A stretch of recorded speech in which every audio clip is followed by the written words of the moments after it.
Assalamualaikum warahmatullahi wabarakatuh. Teman-teman, ketemu di Syihab Syihab edisi Ramadan. Mudah-mudahan semuanya dalam keadaan sehat, mudah-mudahan puasanya lancar. Hari ini kita akan belajar sama Abi Qures surat pendek surah Al-Humazah, Abi Qures. Al-Humazah. Jadi kita mulai dari topik utama dan tujuan turunnya surah ini, Abi Qures. Jadi surah ini berbicara tentang ancaman terhadap orang-orang yang suka mencela, suka mengumpat, suka hoaks. Ya, riba, menyebut keburukan orang, walau keburukan itu sebenarnya memang ada, tapi semuanya itu diancam. Dan yang memberi kesan yang sangat dalam bahwa itu didahului dengan kata wail. Wail itu pada umumnya ulama mengartikannya neraka. Ada lembah di neraka. Ini wail yang di awal ayat wailun likulli humazatil. Yang memberikan kesan khusus bahwa biasanya yang diancam dengan neraka itu adalah kekufuran, keyakinan yang keliru, ya kan? Tapi ini kok di sini mencela, mengumpat, kok diancam juga. Nah, itu menunjukkan bahwa keburukan ini sangat buruk sehingga sampai-sampai Tuhan mengancamnya dengan wail. Wailun likulli, bagi setiap orang yang melakukan humazatin. Humazah itu pada asalnya berarti tusukan. Tetapi lidah ini bisa menusuk hati orang. Sehingga mengumpat.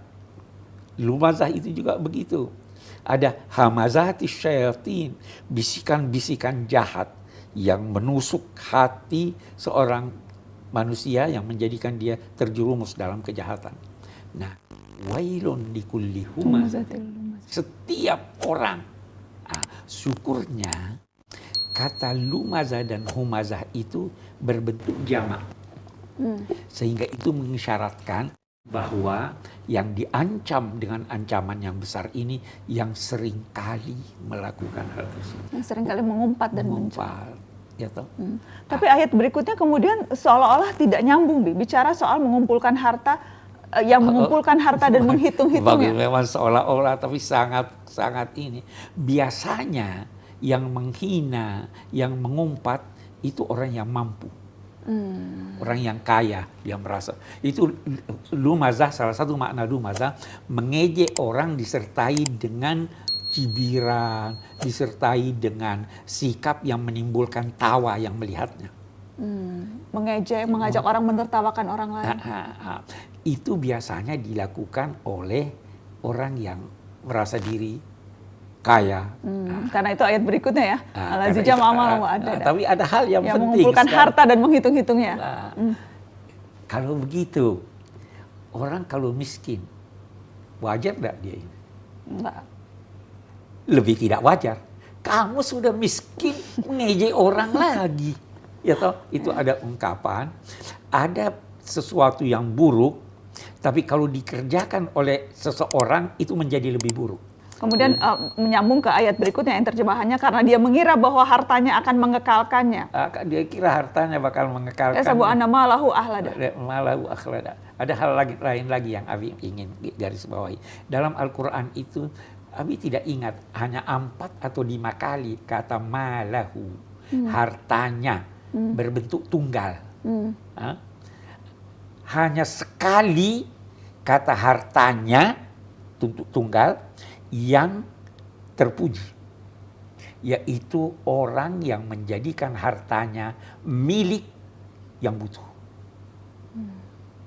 Sedangkan selainnya hartanya semua dicela, karena harta itu mestinya menjadi milik, dalam 2 tanda petik, milik bersama, mempunyai fungsi sosial, sehingga jangan pernah mengaku bahwa ini harta saya. Karena pasti ada peran Allah di situ. Ada peran Allah. Ingat Abi pernah bilang gitu, hartamu bukan hartamu seorang, hartamu itu ada hak Allah di situ. Ada hak Allah di situ, ada hak orang miskin di situ. Karena itu umumnya kata harta selalu dinisbahkan kepada kelompok anak yatim, amwalal yatama, amwalahum, amwalakum dan sebagainya. Tapi kalau di sini malahu hartanya. Coba lihat, kecam. Karena dia merasa hanya dia yang memilikinya sendiri. jama amalan wa addada. Dia kumpul dan kerjanya hitung-hitung hartanya berapa nih ya. Uang saya di bank sekian, uang ini si anak. Kok habis waktu untuk menghitung harta? Dan menganggap itu milikmu. Nah itu yang diancam. Dan kaitannya seperti apa yang kita katakan. Jama amalan wa addada. Yahsabu anna malahu akhlada. Dia menduga bahwa hartanya akan menjadikan dia kekal. Boleh jadi dia juga sadar bahwa dia bakal mati, tetapi maksudnya dia melupakan kematian sehingga seluruh kegiatannya terfokus pada menghimpun harta. Ya kan? Dan kemudian dibilang dia pasti dilemparkan ke hutama.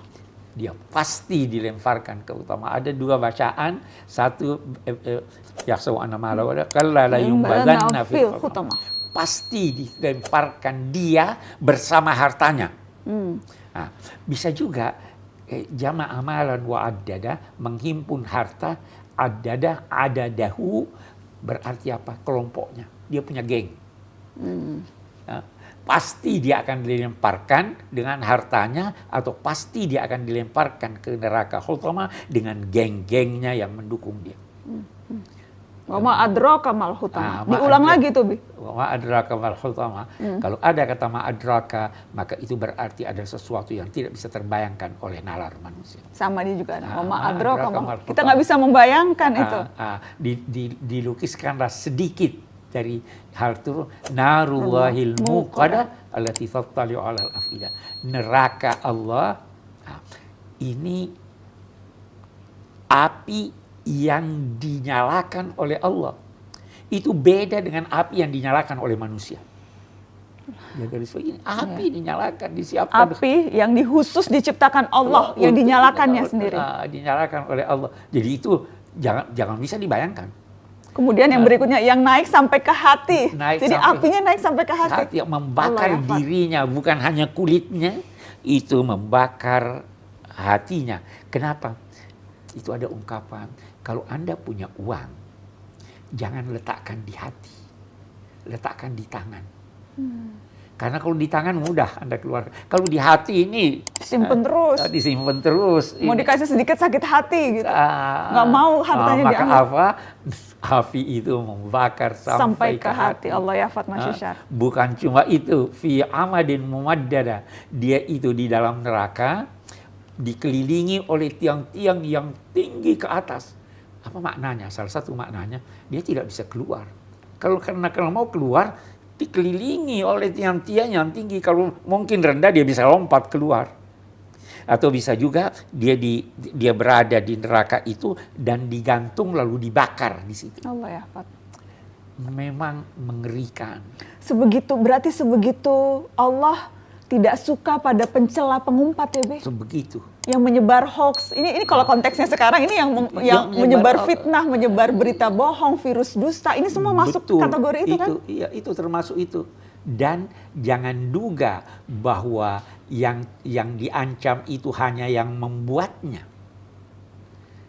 Tetapi Anda dapat hoax. Jangan kirim lagi itu kepada yang lain. Karena Anda sudah terlibat dalam itu. Nah, ini ancamannya. Ya, jadi memang sangat mengerikan dan sayang banyak di antara kita yang tidak ini. Habis waktu kita paling tidak untuk membaca itu. Jadi keluar aja dari grup kalau ada itu. yang isinya para pengumpat dan pencela. Yang meletakkan hartanya pada hatinya sehingga susah memberikan kepada orang lain.